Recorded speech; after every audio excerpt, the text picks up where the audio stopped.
Welcome back to another explainer. We live in a world that feels just wonderfully frictionless, right?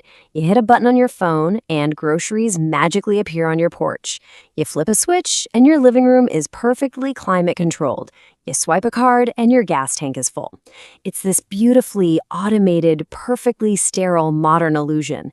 But today, we are going to completely shatter that illusion because behind every 2x4 inside your walls, every gallon of gas in your car, and literally every piece of fresh fruit on your kitchen table, there is an invisible workforce engaging in extreme, relentless, and often deadly human labor. And to put that danger into perspective, according to the Bureau of Labor Statistics data released for 2024, a worker in the United States dies from a work-related injury every 104 minutes. Just really think about that for a second.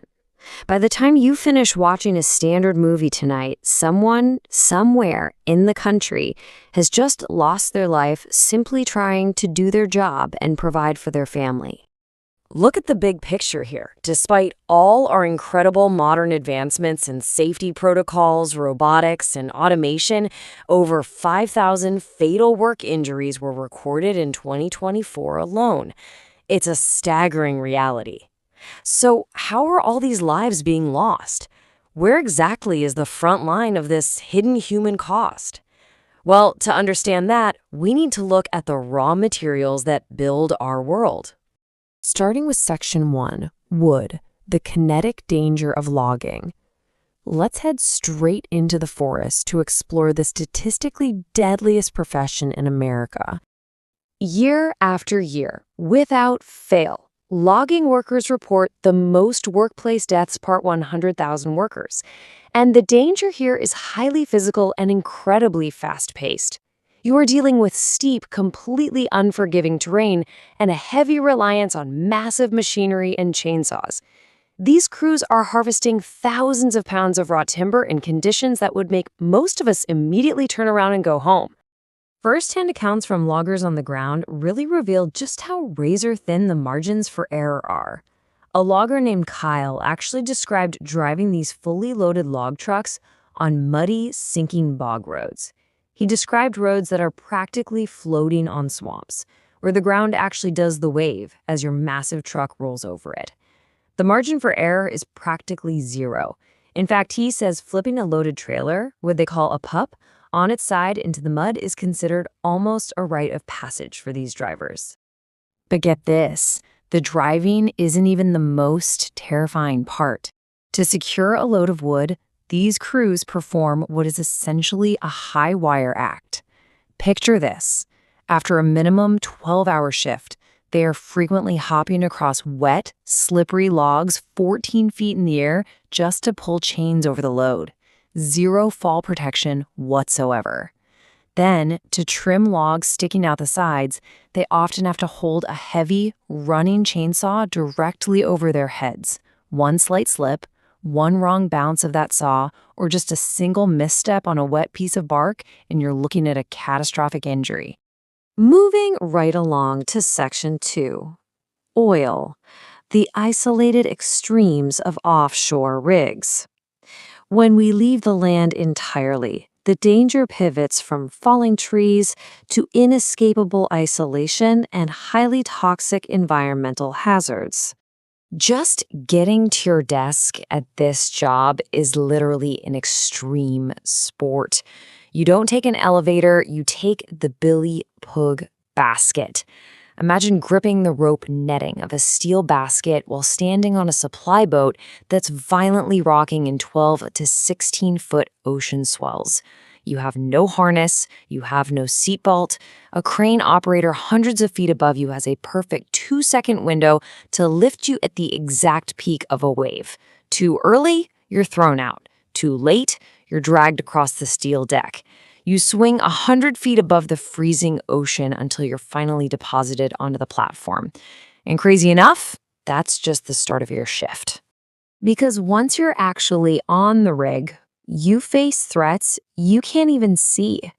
Deep inside the storage tanks at the very bottom of these platforms, this awful toxic sludge builds up.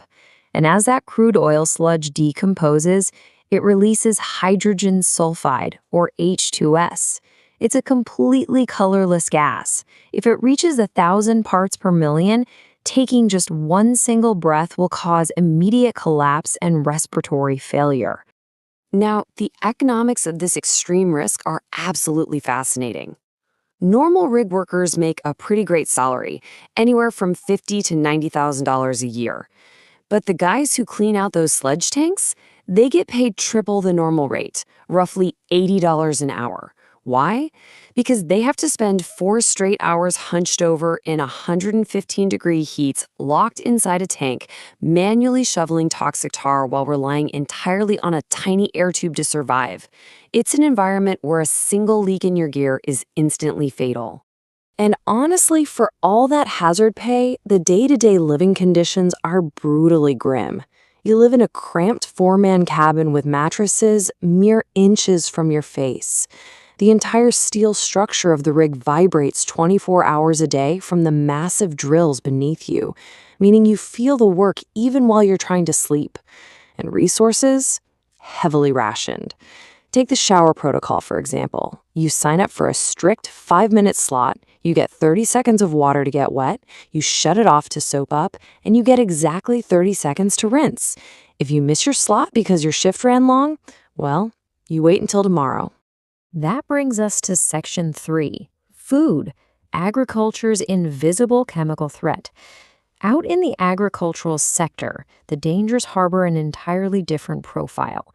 They are silent, chronic, and almost entirely invisible. According to the EPA, occupational exposure to pesticides poisons as many as 20,000 farm workers every single year, and experts actually believe that number is heavily underestimated. The Worker Protection Standard, which is the very thing supposed to keep these people safe, hasn't been properly updated in over 2 decades. And the worst part is, these toxins don't just stay in the fields. They drift onto the clothes, the tools, and the skin of the workers, inevitably traveling right back into their homes and communities. So where is the system breaking down? Well, a massive part of it is simply a failure in communication. The hazard labels on these highly dangerous chemicals and the specific instructions for using protective gear are printed almost entirely in English. Yet the agricultural workforce relies heavily on an immigrant population that faces severe language barriers. We are literally asking people to handle potent neurotoxins without providing them the safety manuals in a language they can actually read. And when things go wrong, I mean, they go terribly wrong. Take this visceral incident from 2012 down in Yuma, Arizona. A crop duster accidentally sprayed pesticides directly over a field of 40 active farm workers. The emergency response? Responding firefighters had to decontaminate the workers by having them strip off all their clothes in the freezing cold night air and literally blast them with a high-pressure fire hose. These acute, terrifying exposures are a hidden reality of your local produce aisle. Which leads us to Section 4, the anatomy of a workplace fatality. Let's pull back to the macro level for a second to synthesize exactly how and why these terrifying accidents keep happening across the board.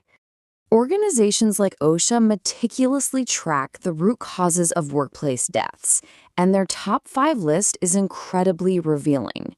We have overexertion struck by accidents, falls, exposure to harmful substances, and transportation incidents.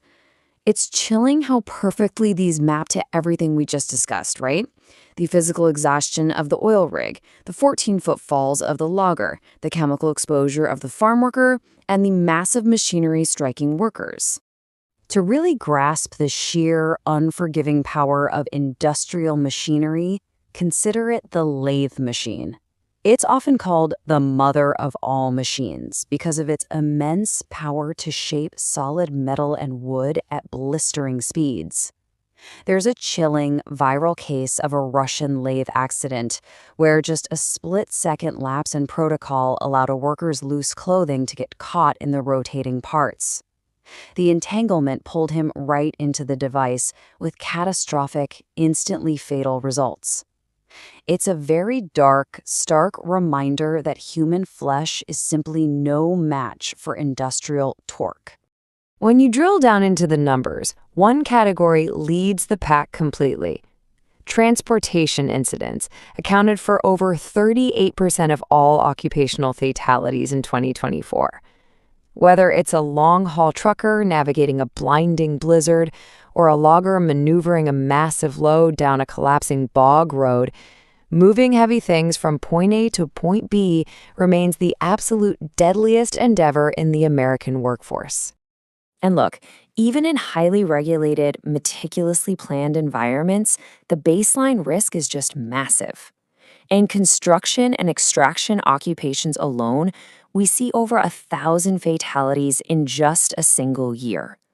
You can mandate all of the personal protective equipment in the world, but the sheer kinetic reality of pulling raw materials out of the earth and stacking steel hundreds of feet into the sky inherently invites fatal risk. Which brings us to the ultimate question we all have to ask ourselves. The next time you walk into a beautifully air-conditioned grocery store to buy a shiny apple, or the next time you casually pull up to the pump to fill your gas tank, or pick out a perfect piece of lumber for a weekend DIY project, I want you to remember that 14-foot jump on slippery logs. Remember the Billy Pooh basket swinging wildly over freezing ocean waves. Remember the invisible neurotoxins. When we enjoy the frictionless comforts of our modern world, who is really paying the hidden human cost? Thanks for exploring this with me today. Keep asking questions, and I'll catch you on the next explainer.